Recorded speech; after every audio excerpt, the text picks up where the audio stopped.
à tous, bienvenue à vous dans votre émission Ensemble c'est mieux sur France 3 Bretagne. Allez, vous êtes de plus en plus d'adeptes du vélo en ville, ce sera notre thème du jour. Pour le développer sera à nos côtés Sébastien Marek, urbaniste et membre de la Fédération française des usagers de la bicyclette.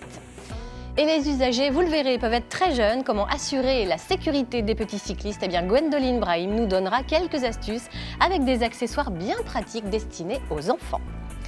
Comme chaque semaine, Maël Le Guenec sera également des nôtres pour sa rubrique En breton. Et puis, nous monterons aussi dans la machine à remonter le temps avec Marc Bergère. Il nous présentera une archivina de 1969, vous verrez, assez rigolote, sur les préparatifs du voyage du général de Gaulle en Bretagne. C'était il y a 50 ans. Nous évoquerons ensuite l'environnement. Romain Écorchard de l'association Bretagne Vivante nous dira pourquoi il ne faut pas brûler ses déchets verts. C'est un vieux réflexe à perdre très vite. Enfin, un peu de musique avec l'artiste rennaise Oriane Marsili alias Lady Luck Lily. Elle vient de sortir son premier album pour enfants, un conte musical onirique d'une grande poésie qui porte un doux nom, Échos. Voilà, bienvenue à tous. De notre côté, nous allons commencer par nous faire l'écho d'une pratique de plus en plus répandue, le vélo en ville. On approfondit le sujet dans quelques instants en images. D'abord, vous faites tous du vélo sur ce plateau? Oui, bon, allez, vous voyez, vous n'êtes pas les seuls. On regarde tout de suite en images le vélo en ville. Qu'est-ce que c'est exactement? Ah, tu viens en voiture au boulot? Mais t'habites loin? Non, à moins de 10 minutes à pied, c'est cool. Vous pensez à ce que je pense? Quand on ne veut pas marcher, pourquoi ne pas choisir le vélo? En France, seulement 2% des actifs ayant un emploi vont travailler à vélo. Pendant ce temps-là, près de 60% des Français utilisent la voiture pour parcourir moins d'1 kilomètre. Oui, vous avez bien entendu, 60%. Pourtant, le vélo est un mode de transport non polluant, donc meilleur pour la santé, plus économique que la voiture et surtout, fini les embouteillages et la galère des parkings. C'est tentant, non ? Et même si certaines de nos grandes agglomérations redoublent d'efforts pour développer leur parcours cycliste, la France reste sacrément à la traîne par rapport à d'autres capitales européennes. Berlin cumule 13% d'utilisateurs du deux roues, Amsterdam 22% et Copenhague jusqu'à 31%. Chez nous, le gouvernement a lancé un plan vélo avec pour objectif de remonter à 9% l'utilisation du vélo d'ici les Jeux Olympiques. Allez, en piste, direction 2024. Allez, en piste dans cette émission également avec nous Sébastien Marek, urbaniste et représentant, bonjour, de la Fédération française des usagers. C'est pas facile à dire non, ça. Non, c'est pas facile à dire. Des usagers de la bicyclette. Quel usager du vélo êtes-vous justement? Eh bien, je suis ce qu'on appelle un usager utilitaire du vélo, c'est-à-dire que j'utilise le vélo pour tous les motifs de déplacement au quotidien. Pas pour le plaisir? Un peu aussi, un peu quand même. Un peu pour le plaisir, hein. C'est un bon motif pour utiliser le vélo, un avantage effectivement. Mais pour aller au travail, pour faire les courses et toutes sortes d'achats, pour aller aussi à ses loisirs, à ses activités extérieures au travail. Vous avez une préférence pour un vélo en particulier? Moi, j'utilise beaucoup le vélo pliant parce que ma particularité, c'est que j'utilise beaucoup le vélo en complément du train. Et pour faire ça gratuitement, pour éviter l'embarras d'avoir à payer pour mettre son vélo dans les trains, j'utilise un vélo pliant voilà, qui me permet de mettre mon vélo gratuitement dans le train et de faire les premiers kilomètres jusqu'à la gare et puis ensuite les derniers kilomètres pour atteindre mon lieu de destination. C'est une grande tendance, hein, ça, dans les métropoles. C'est un peu comme le vélo électrique ou le vélo cargo? Oui, ces vélos-là, en fait, sont pas... alors, le vélo cargo, c'est pas une nouveauté, hein, ça existe depuis très longtemps, depuis le début du XXe siècle. Mais effectivement, il revient en force dans les villes pour les particuliers, parce que ça répond à un besoin, en fait, hein, transporter des enfants, transporter des charges lourdes, des courses. Pour les familles, c'est vraiment une alternative efficace à la deuxième voiture, par exemple. Et il y a de plus en plus de ménages qui renoncent à acheter une deuxième voiture et qui préfèrent, en particulier dans les centres des métropoles, les vélos cargo. Eh bien justement, puisque vous parlez des vélos cargo, nous allons tout de suite en voir une illustration. On va retrouver Karl Brozek qui est allé rencontrer Ronan Le Traoudec des Triporteurs de l'Ouest. Regardez. Bonjour Ronan. Bonjour. Nous sommes ici au siège de la société Les Triporteurs de l'Ouest, une société de livraison pas comme les autres, puisque ici tout se passe à vélo. Comment est née cette idée? On a souhaité mettre en place un modèle de livraison plus durable, avec un vrai projet derrière. Un projet de changement, un projet d'avenir. Ouais, c'est pour vous l'avenir, c'est dans le transport à vélo, mais pourquoi? Qu'est-ce que ça apporte dans la ville? Alors ça apporte déjà de un la réduction de la pollution en ville, la surface au sol, un vélo prend quand même moins de place qu'un poids lourd ou qu'un autre véhicule. Surtout dans les petites rues, puisque c'est beaucoup dans le centre-ville. Et vu que nous sommes principalement une entreprise de livraison en centre-ville, nous avons accès aussi au centre-ville à n'importe quelle heure, grâce à ces véhicules sans moteur et légers. Concrètement, par jour, vous transportez quelle quantité, quel volume de colis, de marchandises? Alors, au niveau de la messagerie, c'est environ 400 colis par jour. D'accord. Et au niveau du fret, messagerie, poids lourd, c'est 15 tonnes.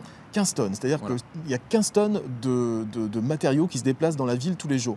Quels sont vos clients? Est-ce que ce sont des commerçants? Est-ce que ce sont des entreprises, des particuliers? Pour la plupart, ce sont des entreprises. D'accord.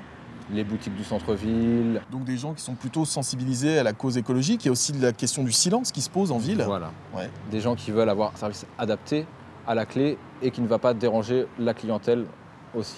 Ça coûte moins cher de se faire livrer par vélo? Le même prix. Ah, c'est le même prix, d'accord. Voilà. Donc en fait, c'est une démarche qui est plutôt une démarche éco-responsable pour tout le monde. Exactement. Il s'agit surtout de la livraison au dernier kilomètre, qui est l'étape la plus polluante dans le transport. D'accord. Voilà. C'est-à-dire, cette histoire de dernier kilomètre, c'est quoi? Alors, quand vous voyez un poids lourd sur l'autoroute, Ouais. ce poids lourd, il faut savoir qu'une fois vidé, il va représenter 5 voire 10 poids lourds après, enfin poids lourds légers en centre-ville. D'accord. Car ils sont chargés à pleine capacité, alors qu'un homme dans son camion ne peut pas livrer plus de 15 ou 20 palettes par jour. Ouais, on n'y pense pas à ces choses-là, Voilà. effectivement. Donc, qu'est-ce qu'on dirait pour ces fameux triporteurs de l'Ouest? C'est la solution de demain? C'est quelque chose qui va s'étendre un petit peu partout? C'est quelque chose qui est voué à se développer de plus en plus, car les politiques actuelles vont vers un centre-ville fermé aux voitures et surtout libre aux piétons et vers le silence. Eh bien, une super idée qui dure depuis 10 ans. En tout cas, bonne route aux triporteurs. Eh bien, merci. Merci, au revoir. Au revoir. Merci à tous les deux. Que pensez-vous, Sébastien, de ce genre d'entreprise qui se développe énormément, un peu partout, dans toute la Bretagne? Alors, il faut savoir que le transport de marchandises dans les villes, ça peut être jusqu'à 60% de l'ensemble des véhicules qui se déplacent. Donc, c'est extrêmement important de trouver des alternatives aux véhicules motorisés. Et la palette de ce qu'on peut faire avec des vélos cargo, des biporteurs, des triporteurs, des vélos à 2 roues, à 3 roues, voire plus, à assistance électrique ou pas, et cette palette d'activités est vraiment énorme. Donc on commence à voir dans les villes des plombiers à vélo. À Rennes, il y a un jardinier à vélo que j'ai vu tout à l'heure en venant ici sur le plateau de France 3. Il y a également la plus ancienne activité en France, c'est les livreurs à vélo pour transporter tous les plis urgents, pour transporter les colis. Il y a beaucoup d'entreprises de transport classiques qui font appel à ces sociétés-là pour délivrer les colis sur le dernier kilomètre. Et en particulier dans les zones piétonnes, dans les zones à trafic limité qui se développent de plus en plus dans les villes et où il devient difficile d'assurer cette logistique avec des véhicules traditionnels. Est-ce que c'est vrai qu'il existe des déménageurs à vélo? Oui, c'est vrai. Oui, Parce que j'ai il y en vu a ça. dans pas mal de villes de plus en plus. Alors c'est quelque chose qui est très très populaire. Par exemple, au Canada, à Montréal, beaucoup de gens déménagent à vélo chaque année. Et il y a des balais de vélo cargo qui transfèrent tous les meubles et toutes les affaires des habitants dans la ville.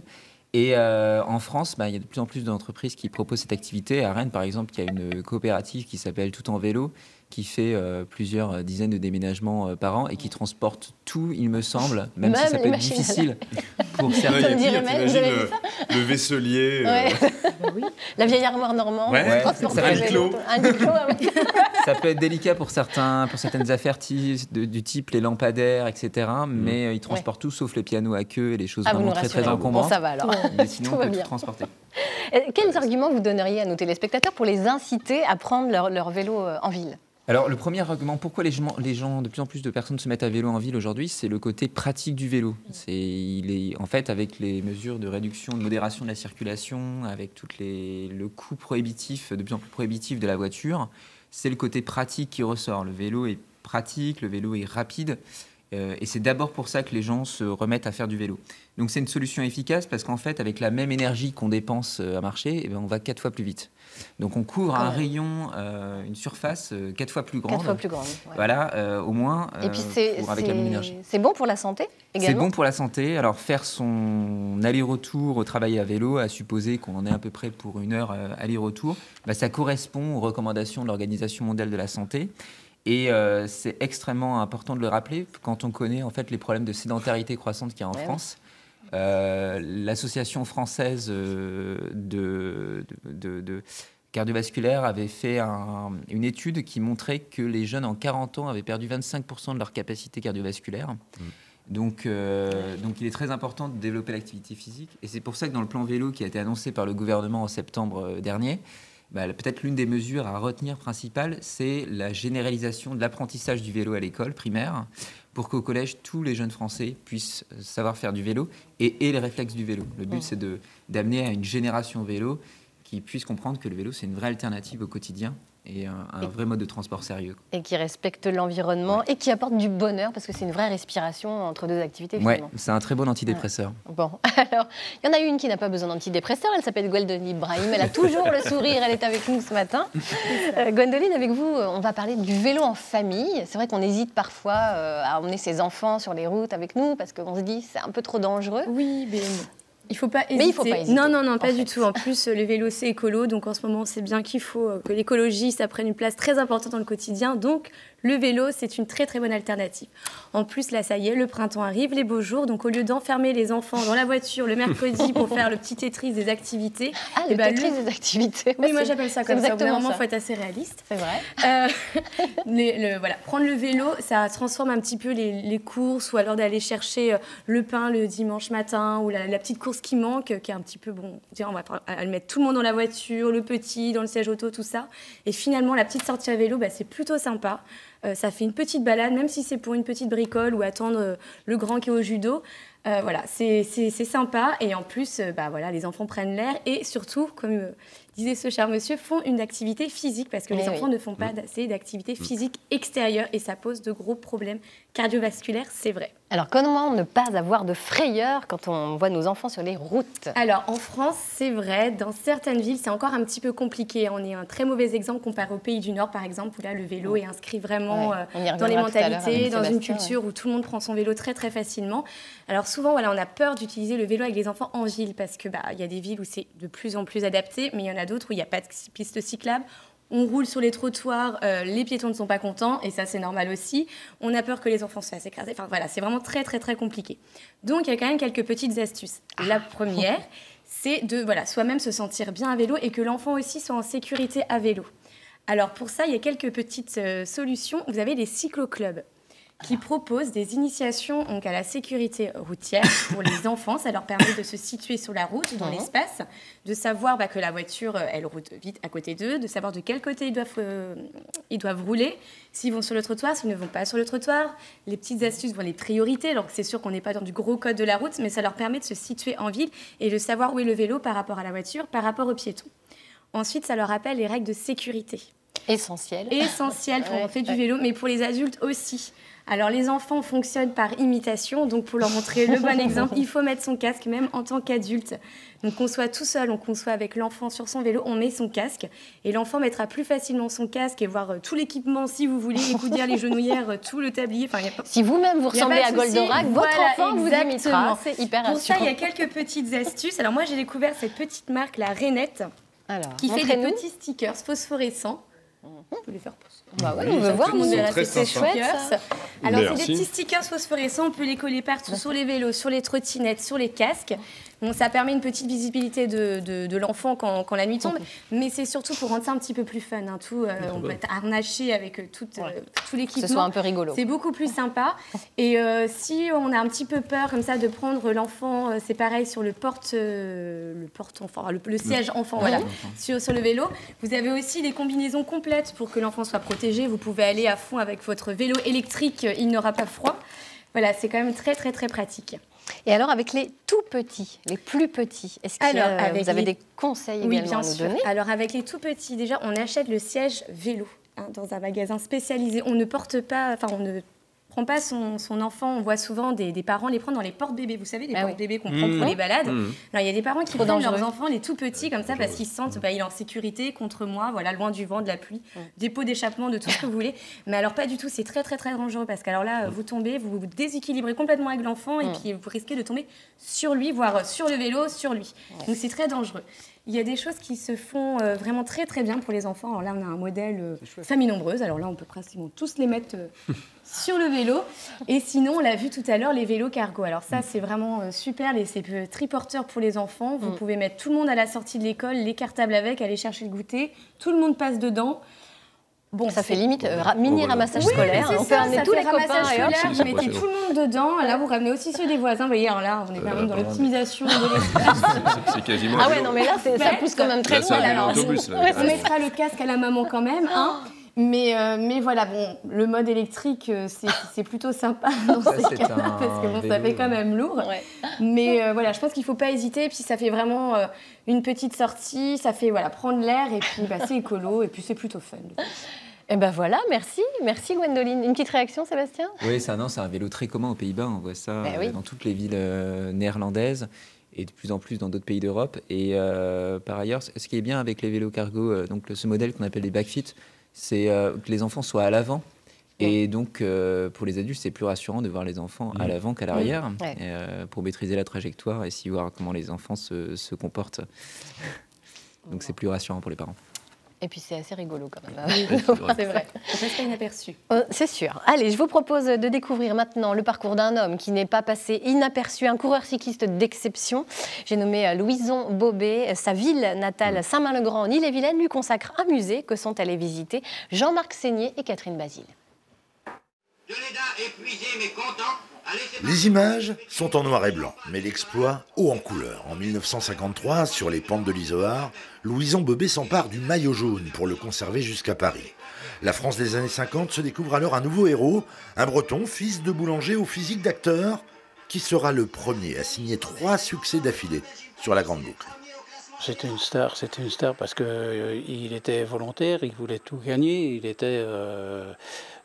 sa tournée du pain, forcément, a fait que c'était quelqu'un qui se battait tous les jours pour aller porter le pain et qui a fait qu'il avait les jambes pour devenir un champion, quoi. Un coureur d'exception qui laissera sur son sport une marque indélébile. Dans sa commune natale de Saint-Main-le-Grand, en Ille-et-Vilaine, un musée rénové voilà 5 ans perpétue son souvenir avec une modernité qui n'aurait pas déplu au champion qu'il était. C'est un musée dans lequel on dit aux gens il faut toucher, il faut être curieux, il faut actionner. S'il y a des vélos, c'est pas pour rien, il faut monter dessus, il faut pédaler, il faut ouvrir le tiroir, il faut tourner les rouleaux, voilà. Et donc du coup, les familles, c'est très ludique et les familles s'amusent beaucoup au sein de cet espace aussi.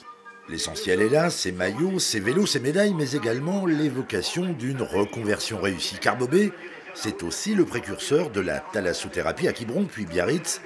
Un homme pressé, passionné d'aviation, un homme en lien étroit avec son temps, qui serait sans doute heureux de voir combien sa commune joue aujourd'hui la carte du vélo loisir. Nous avons obtenu la marque Accueil Vélo et actuellement nous portons un projet en collaboration avec la communauté de communes de Saint-Marc-Montauban pour devenir territoire vélo. Donc ça, c'est un label de la FFRP et ça nous permettrait d'être connus au niveau national en tant que territoire vélo. Un joli projet sur les routes d'entraînement d'un champion disparu trop tôt en 83 à 58 ans seulement, sur lequel persiste le mythe et la nostalgie d'une époque révolue. La Bretagne, terre de grands champions cyclistes, on l'a vu. Est-ce que la Bretagne, Sébastien Marek, est une terre de cyclistes tout simplement ?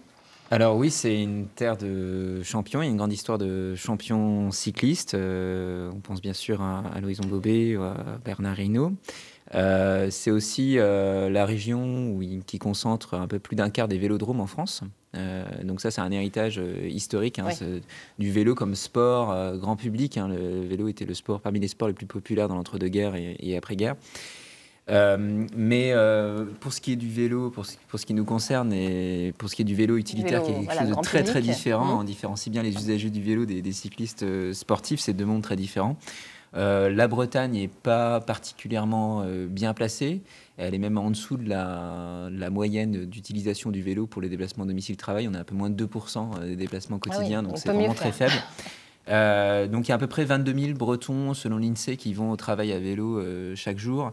Et c'est assez peu. C'est la Bretagne aussi la région où les habitants utilisent le plus la voiture pour aller au travail. Donc vraiment le déséquilibre est très très fort. Mais il y a quand même des villes qui se démarquent. La première d'entre elles, c'est Rennes, où il y a à peu près 10% des habitants qui chaque jour vont travailler à vélo. Et puis on peut estimer que la part modale, c'est-à-dire la part de déplacement effectuée à vélo, c'est entre aujourd'hui 5% pour toute la ville de Rennes et 10% même pour l'hypercentre. Donc c'est quand même plus un mode marginal. Ça devient de plus en plus structurant. Lorient se démarque aussi ? Lorient se démarque aussi, alors pour des raisons, comme souvent pour des raisons historiques, c'est la ville qui a été pionnière en matière d'aménagement en zone 30. Aujourd'hui, quasiment 90% de la voirie à Lorient est en zone 30. Et en fait, plus on diminue la vitesse des véhicules motorisés, plus on diminue les vitesses de pointe, les excès de vitesse, et plus on favorise en fait l'intégration du vélo dans la ville.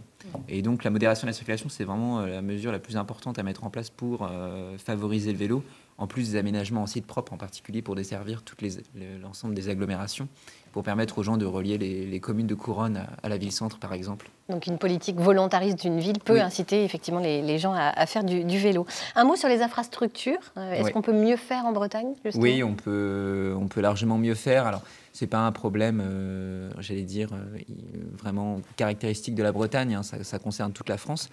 En France, on manque de réseaux cyclables qui sont maillés, qui sont continus, qui sont confortables, qui sont sécurisés.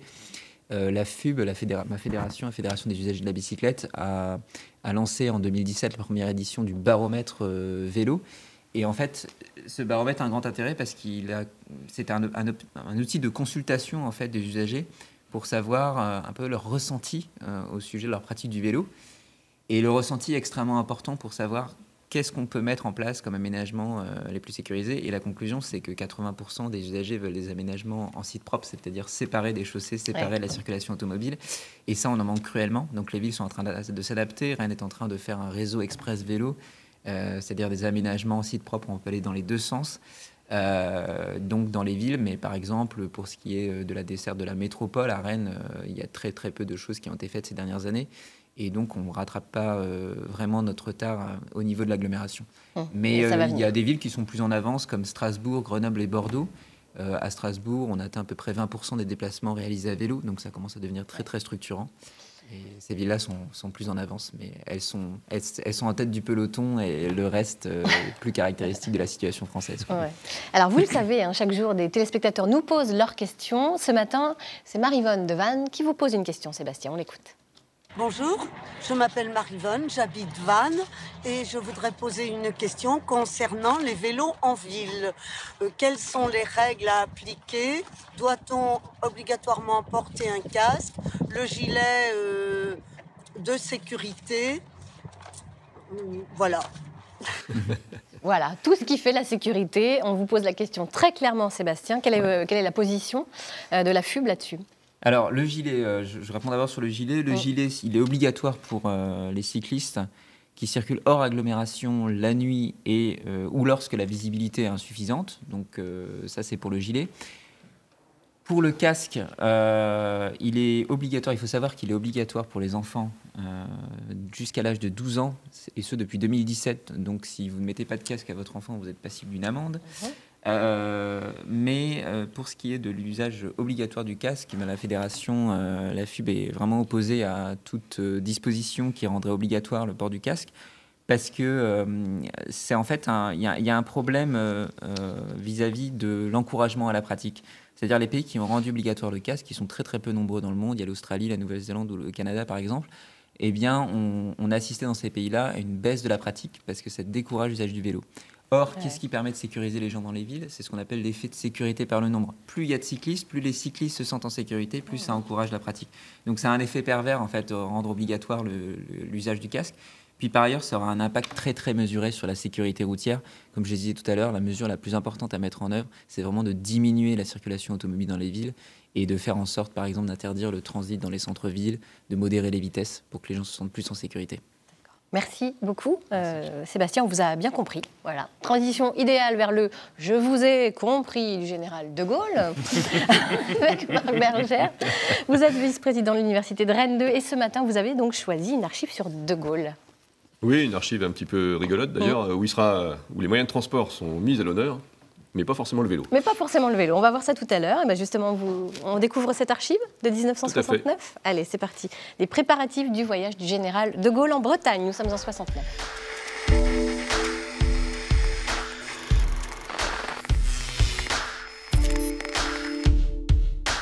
Demain, le général de Gaulle entreprendra son deuxième voyage présidentiel en Bretagne.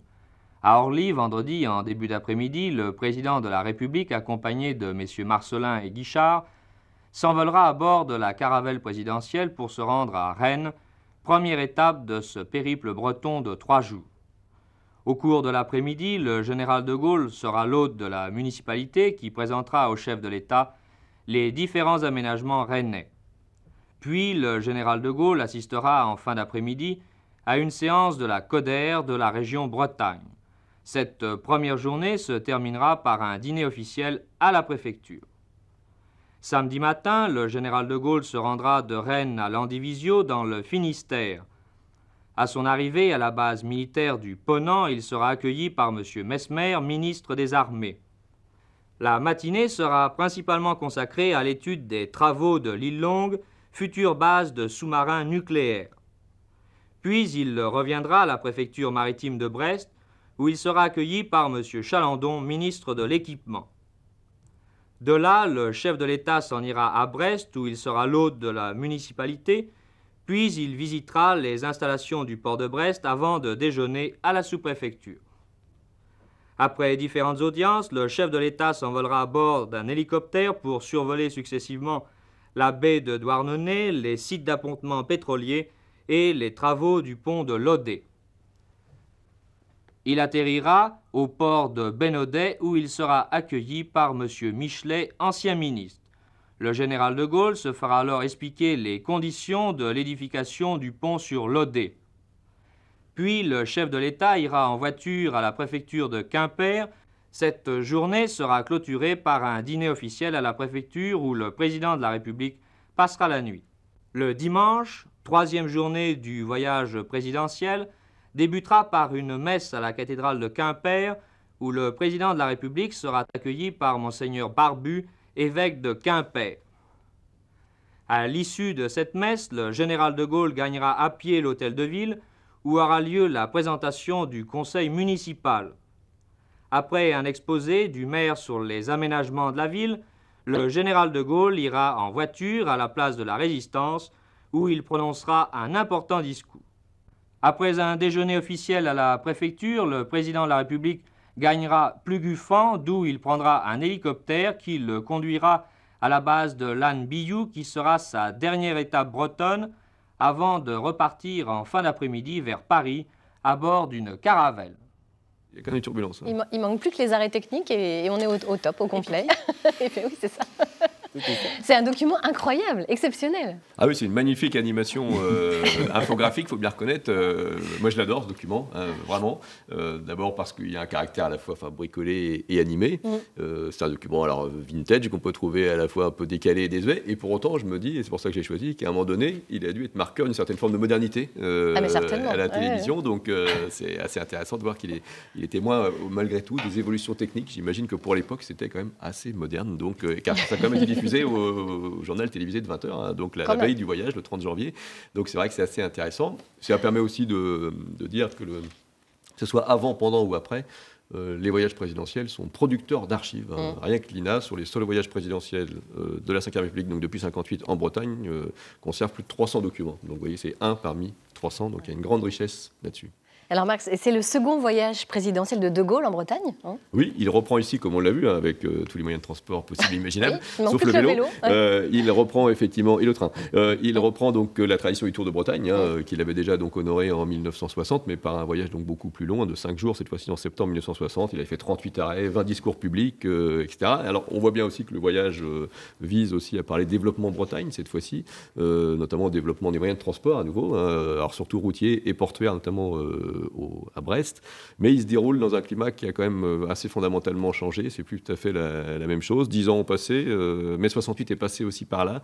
Ouest-France, au lendemain du premier jour, titre d'ailleurs que parler d'enthousiasme serait excessif, parler de froideur serait mensonger. Donc on voit bien que les choses sont différentes. Là, alors là on le voit pas parce que j'ai choisi ce petit document rigolo, mais si on couvrait le voyage, on voit que la contestation est beaucoup plus visible et perceptible que lors du voyage de 1960. On voit très fréquemment, notamment à Rennes, des points levés, même si le commentaire, c'est rigolo, c'était la télé ou RTF aussi, dit un petit peu l'inverse, puisque à un moment où on voit visiblement à Rennes des manifestations de contestation, le commentaire dit que le mascaret de la contestation a été emporté par la vague d'enthousiasme.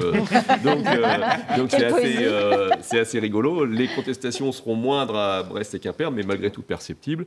C'est à Bénodet, finalement, qu'on a vu sur l'infographie, qui sera le mieux accueilli. Et on pourra quand même lire ou entendre durant ce voyage des slogans comme nous sommes tous des Québécois, intéressant, libérer la Bretagne et De Gaulle au musée, ce qui n'était pas non plus ce qui n'était pas l'accueil le plus chaleureux qu'on puisse imaginer, même s'il a subi avec succès l'épreuve des foules durant ce voyage à nouveau.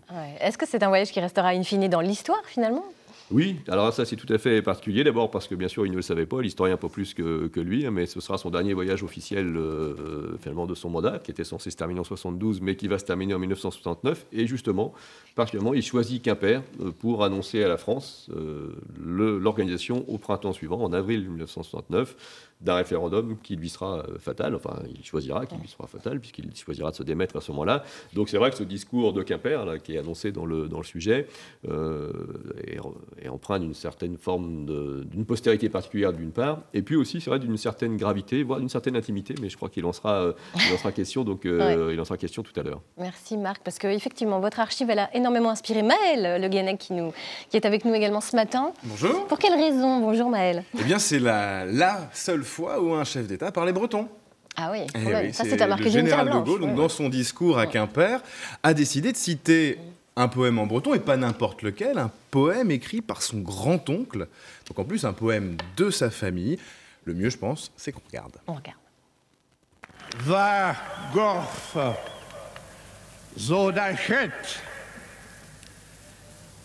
mes Davidor, nisi vasperet, vel labus adenaskel, niji da gaut, hev reder, abel.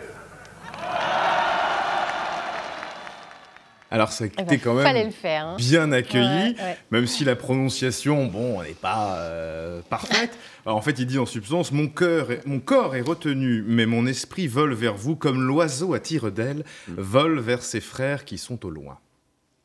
Fabuleux, joli, hein, très joli. Donc, puisqu'on est là pour parler de quelques mots en breton, je vous redonne les mots de ce discours. Vachorf, donc c'est korf, le corps. Azo dalchet, donc dalchet c'est retenu. Mais Davedor nij va spérer, donc vers vous, nij, donc vol, nijal, c'est le verbe voler, va spérer, je crois que je vous l'avais déjà dit, spéret, c'est l'esprit, en breton. Alors à Lapousse, on avait fait même toute une chronique sur les oiseaux de nos rivages.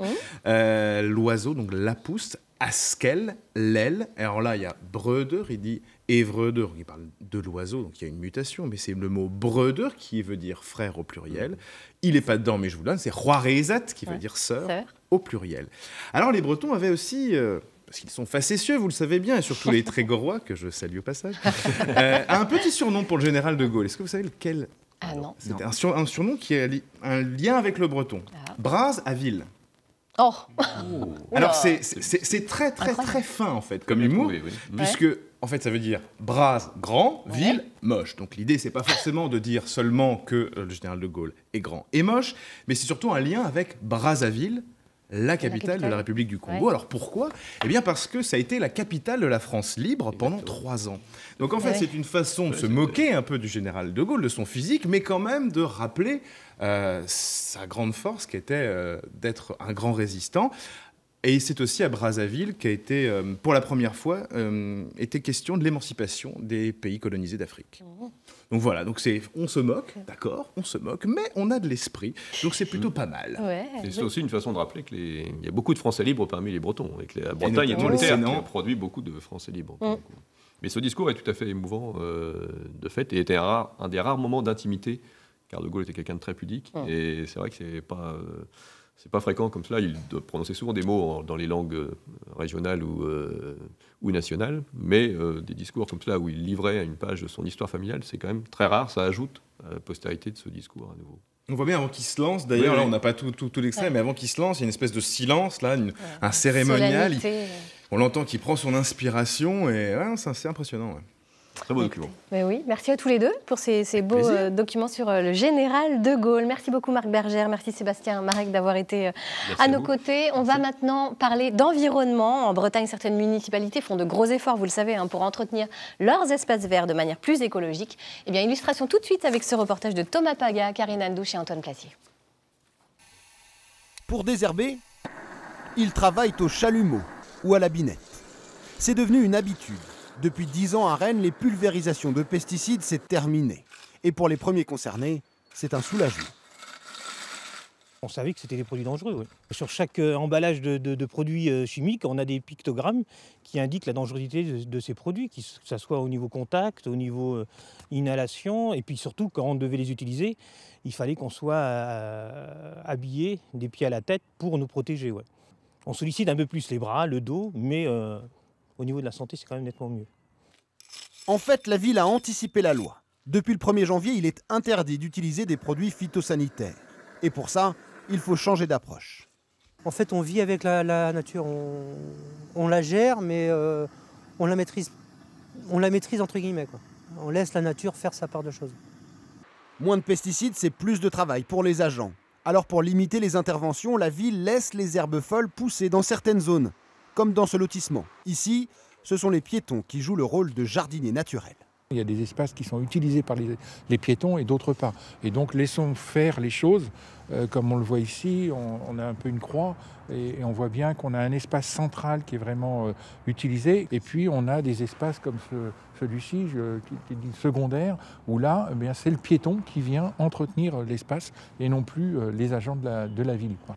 Une stratégie qui n'est pas acceptée par tout le monde. À Janzé aussi, la mairie a complètement supprimé les pesticides. Impossible d'embaucher 10 jardiniers supplémentaires. Il a fallu laisser certaines zones verdir librement. Regardez ça. Des parelles. Bon, voilà. Ça, c'est des parelles. Là, on a refait un parterre. On a refait un parterre cette année, en début d'année. Vous voyez l'état, ce n'est pas entretenu du tout. Les mauvaises herbes, dernièrement, c'est moi qui les ai arrachées parce que ça me faisait honte. Voilà. Voilà les résultats. La ville de Janzé, c'est plus une ville pour moi. C'est que de l'herbe, l'expression, c'est dégueulasse. Le maire, lui, assume. Il est même allé plus loin que la loi. 0 pesticides, même pas pour le cimetière. C'est vrai qu'on n'est pas intervenu depuis mi-octobre sur le cimetière. Et donc depuis mi-octobre, il n'a pas fait que dégeler. Donc, la nature s'est quand même développée un peu. Il faut s'habituer à revoir des mauvaises herbes qui sont mauvaises que dans le terme, et avoir une plante qui monte en hauteur. Ce n'est pas forcément accepté aujourd'hui, mais demain, je pense qu'il n'y aura pas trop de problèmes. Les particuliers aussi devront s'habituer. En 2019, les pesticides seront interdits dans les jardins privés. Voilà, l'artiste rennaise Lady Like Lily et Romain Écorchard de l'association Bretagne Vivante nous ont rejoints avec une réaction tout de suite sur ce sujet. Ça a été un cri du cœur, mais il n'y a pas de mauvaises herbes, c'est ça? Bah non, puis on voit, il monte des mauvaises herbes, on voit des pissenlits derrière lui, c'est pas... c'est des herbes en plus qui sont comestibles, qui sont jolies, qui permettent à la nature de s'exprimer, donc c'est dommage de... Et puis en plus, quand il dit ça, en fond, derrière lui, il y a une haie de Touillat, qui est quand même quelque chose qui, pour l'environnement, qui est... et c'est le contraire même de l'écologie, parce que c'est un milieu qui est hostile pour la faune sauvage et l'écologie. Ça dit à quel point on est déconnecté de tout ça depuis très longtemps, parce qu'on a oublié les plantes, les bonnes plantes. Alors justement, on va voir si on est vraiment aussi déconnecté que ça. Et sans doute que oui, vous allez nous le confirmer, Romain, quand on pense aux pesticides, évidemment, oui, on pense à la pollution, mais on ne pense pas forcément à d'autres types de pollution. Et là, vous allez nous éclairer, parce qu'il y a également les déchets verts qu'on brûle alors qu'on ne devrait pas. Oui, donc là, on n'a pas fait de transition. C'est que, c'est quelque chose qui n'est pas forcément très, très bien connu, c'est qu'en fait, les déchets verts, c'est tous les déchets de coupe, de gazon, d'arbres, etc., les feuilles mortes aussi. il est depuis 2011 totalement interdit de procéder à leur brûlage en plein air. Ça, on ne le sait pas en fait. Hein. C'est vrai, c'est passé assez inaperçu. Oui, l'information circule, on essaye d'en parler un peu, mais l'information circule plus ou moins bien. Et en fait, c'est interdit. Et il y a un certain nombre de choses qu'on ne sait pas. En fait, on imagine que c'est interdit au début, c'était pour des raisons de sécurité, des risques incendie, puis aussi pour les inconvénients pour le voisinage. Mais au niveau de l'environnement, c'est très mauvais de brûler ces déchets verts. Alors, pour quelles raisons? Dites-nous. Quelles sont les conséquences? C'est une source de pollution de l'air. Parce que ça émet divers types de gaz, ce qu'on appelle les HAP, les dioxines, les furanes, mais aussi les particules fines, donc les mêmes que celles qui sortent des moteurs diesel. Et vous ne savez sans doute pas que le fait de brûler 50 kg de déchets verts, ça a été calculé en estimation, ça équivaut à 13 000 km parcourus en véhicule diesel. Ah oui. Et quand même. Ah, quand même. Oui. c'est impressionnant quand même. On est sur une source de pollution assez importante. Parce que c'est une combustion, la combustion est imparfaite et donc il y a beaucoup de gaz qui participent à la pollution de l'air qui sont émis lors des brûlages de déchets. Et la pollution de l'air, elle est responsable de combien de décès prématurés chaque année? Donc c'est une estimation à 48 000 décès prématurés par an. Donc ça c'est une des choses qui participent à la pollution de l'air. Donc il y a un moyen efficace d'éviter, de réduire cette pollution, c'est de ne pas brûler les déchets verts. Alors justement, on peut les valoriser, du coup, si on ne les brûle pas? De quelle façon la première chose à faire, c'est éviter. C'est-à-dire qu'il y a un certain nombre de coupes d'entretien de jardin qui ne sont pas nécessaires. Donc on laisse, on peut laisser les pousser, mauvaises herbes, on peut laisser pousser les mauvaises herbes. Ouais. C'est pas un souci. Ça peut même être esthétique. Il y a pas de. C'est la première chose qu'on met en évidence. Et ensuite, la valorisation.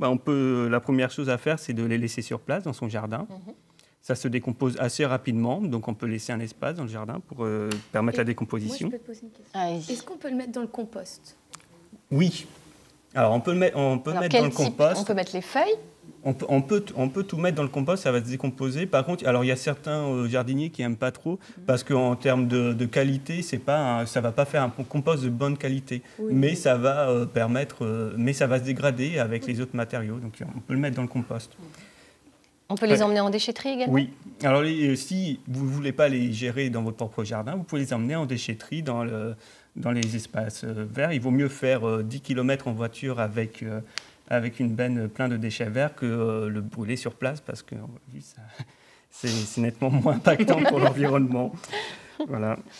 Très bien, écoutez, on suivra vos conseils. On arrêtera de brûler nos déchets verts. Vous ne le faisiez pas les uns les autres? Non, mais ma grand-mère, à chaque fois, c'est son truc.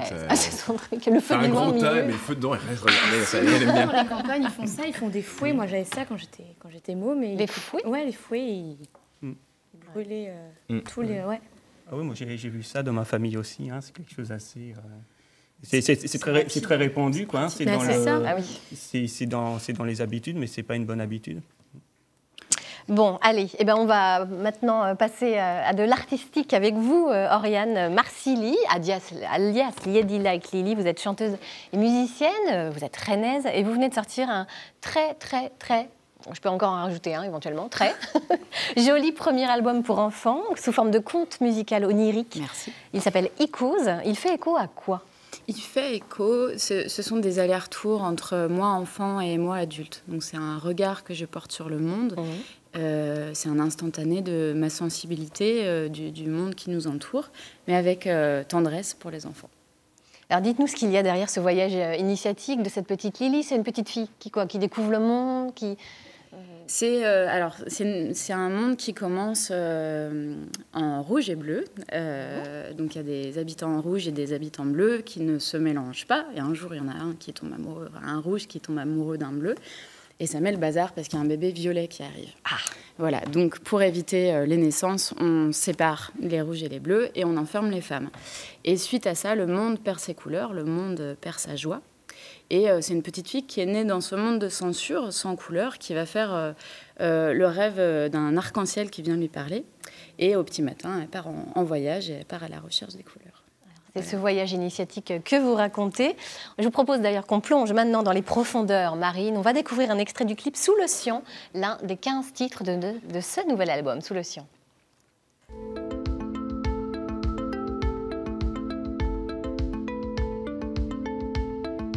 Messagère authentique.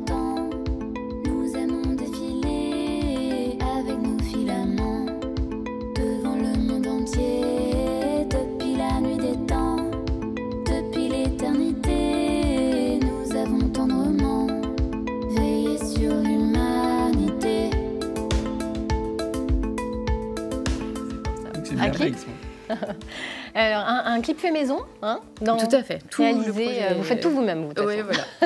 J'ai fait beaucoup d'illustrations, beaucoup de découpage. Et puis, je me suis amusée à remanipuler, à faire beaucoup d'expérimentations pour ce projet-là, qui est très global parce qu'il y a un livre et il y a aussi un spectacle. Il y a aussi un spectacle. Alors d'ailleurs, vous le présenterez dans le cadre de Stéréolux à Nantes. Ça sera le 31 mars et le 1er avril. Hein, c'est ça. C'est bien. C'est un disque qui a une sensibilité écologique également. Oui, tout à fait. On a bien compris que vous étiez assez sensible à ce sujet. Oui, justement, il y avait des thématiques qui me paraissaient importantes et parler d'écologie et de l'importance du retour au vert. Voilà, moi, c'est des thématiques qui me sont chères et je ne pouvais pas... Quand on s'adresse aux enfants, on sent tout de suite qu'on est dans la transmission et je ne m'étais pas rendu compte de ça avant. Et voilà, pour moi, c'est hyper important de parler du vivant et de les reconnecter à ça. Alors quand on dit que vous faites tout, c'est vrai, jusqu'aux illustrations de l'album, on en voit d'ailleurs là, vous avez fait quoi, un petit mix de plein de matières, c'est incroyable ce que vous avez fait, c'est vous qui avez fait tous les visuels, toutes les illustrations. Pourquoi Pourquoi j'ai fait autant de choses? Pourquoi c'est important pour vous de maîtriser tout l'univers en fait, parce que c'est ce qu'on ressent. En fait, j'avais envie d'explorer tout ça. Ça me faisait plaisir d'aller faire de la vidéo. En fait, j'ai voulu faire un projet dans lequel je remettais le plaisir au centre de toute chose. Donc, je suis allée reconnecter des trucs que j'aimais bien faire, des découpages, des vidéos. Et puis voilà, ça s'est fait comme ça et c'est très plaisant. Maintenant, je fais aussi des ateliers avec les enfants autour de, par exemple, à Rennes, avec l'Antipode, on est en partenariat. On va faire une semaine avec les enfants, donc on va faire des découpages. Et en matière première, je les incite à prendre des matériaux comme du carton recyclé, donc plutôt que de jeter ces boîtes de biscuits de céréales.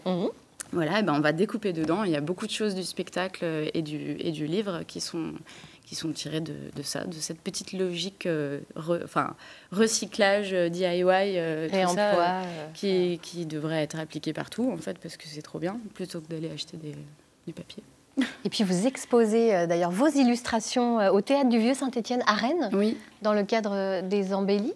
Il se trouve que maintenant, j'ai beaucoup d'affaires qui traînent chez moi. J'ai des grandes planches... parce que en fait c'est des grands formats pour ce qui s'affiche en tout petit comme ça dans le livre et en vérité comme ça. C'est une expo qui va voyager. Donc on va retrouver des décors du clip. On va retrouver toutes les petites illustrations du spectacle et du livre. Et moi ça me fait plaisir. Voilà, ça sort de moi et puis ça voyage.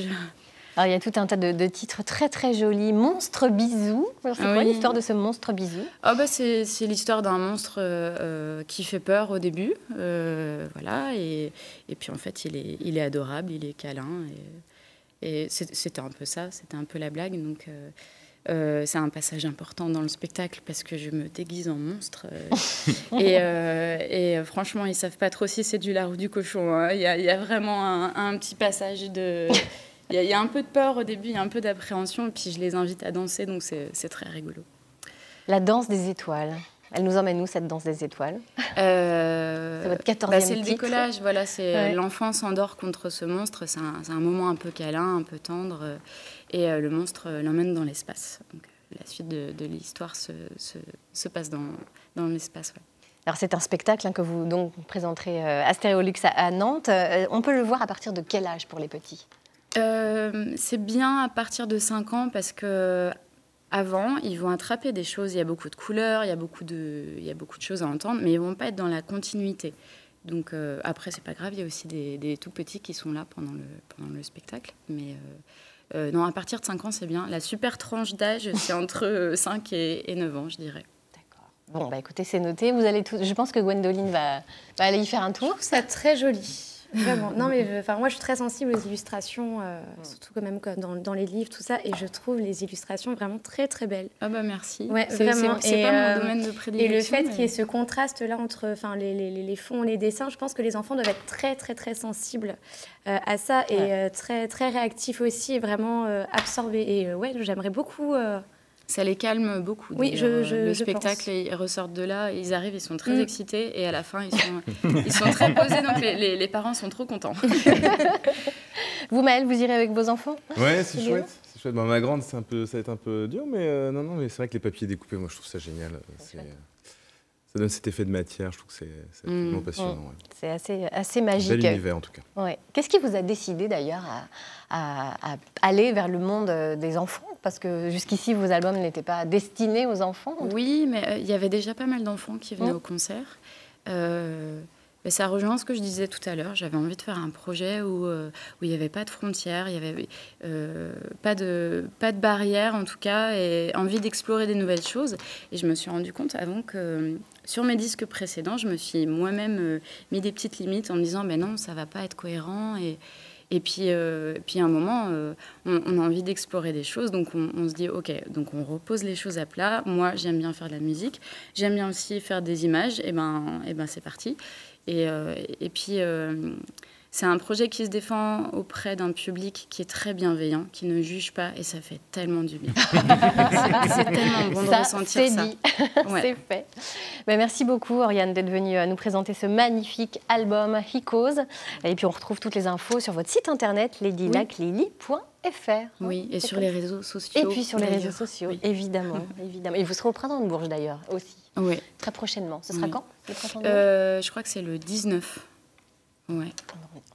Un moment important, je pense. On vous suivra. Merci beaucoup d'avoir été avec nous. Merci. Romain, merci Gwendoline, merci Maëlle. En vue d'une prochaine émission, nous lançons un appel à témoins. Si vous avez déjà eu recours à l'ostéopathie animale pour votre animal, eh bien, venez nous en parler. Mais oui, ça existe, ne rigolez pas. Mais oui. Ne rigolez pas, tout à fait. Eh bien, vous pouvez aller sur la page Facebook de France 3 Bretagne. Sinon, l'adresse mail ecm.bretagne@francetv.fr ou bien vous nous appelez au 02 99 01 74 13. Merci d'avoir suivi cette émission. Demain, on se retrouve autour de l'isolation thermique. Kenavo, belle journée.